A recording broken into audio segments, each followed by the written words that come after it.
Новое медучреждение – самый долгожданный подарок для жителей. За ходом его строительства следят все сельчане. Вторым прорабом на участке в шутку называют главврача Кантышевской участковой больницы. Он каждый день приходит на новый объект, чтобы проверить ход строительства.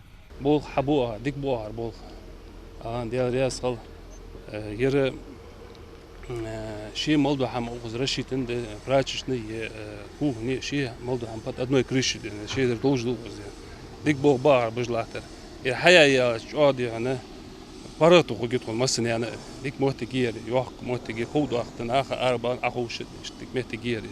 Новая больница строится прямо напротив старой, в самом центре села. Общая площадь всей территории вместе с объектом почти 2 гектара. Здесь точно будет где пройтись пациентам. Всю зону озеленят, сейчас строители занимаются благоустройством двора. Также тут возвели 3 гаражных бокса для скорой медпомощи. Здание уже построено, уложили кровлю. В 4-этажной больнице вместе с цокольным будут принимать до 100 посетителей в смену. Она сможет разместить в стационаре 60 пациентов. Все работы выполнены на 70%. Чанары, вентиляции, канализации, отопление, уже дал дох, уже 4-й этаж, вентиляция уже на втором этаже, электрификация полностью чекании. Стяжка, дают же кван оборудование, хайен, агуатайцар, кван табулус боже.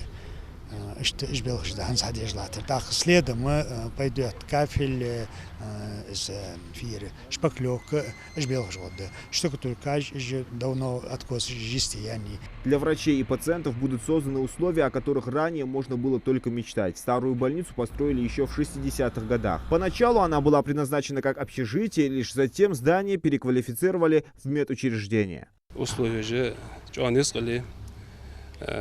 نسقل له حتى تبوغ لورج بواقع هيك ناخ يبلني حاجة يشتا لورج تدخل مثلا شو بارغ تخجي ناخ غنو وصل دي دوخا أهتخ بطخ ديك دي أنا помощь оказать وعشت دد. Строительство ведется в рамках национального проекта здравоохранения и федеральной целевой программе модернизации первичного звена здравоохранения. Реализацию этих проектов лично курирует глава региона Махмуд Али Калиматов, который часто посещает площадки объектов, возводимых в рамках нацпроектов. Ежедневно здесь трудится до 40 строителей и десятки единиц тяжелой техники. В советские годы на этом месте располагалось хранилище сельхозкультур. За соблюдением соответствия проектно-сметной документации следит технадзор. Мелкие нарушения школ. Конечно, глобально хамхолц воздал хакала, шаш бежбо волх, в любом случае предварительно собол хабичи последующий барсук хацал хуш, харбо вот хаби хажа хажили, они ашкан акты за ханис безбезис, сук хахи кибо хардахо, процессе волж нагасен харца хамнис лендали, исправить пепка. Важный соцобъект планируют сдать в августе будущего года. В самом сердце села для жителей и медперсонала создадут условия, которые отвечают требованиям времени. Зелимхан Калоев, Асхаб Белакиев, Новости 24.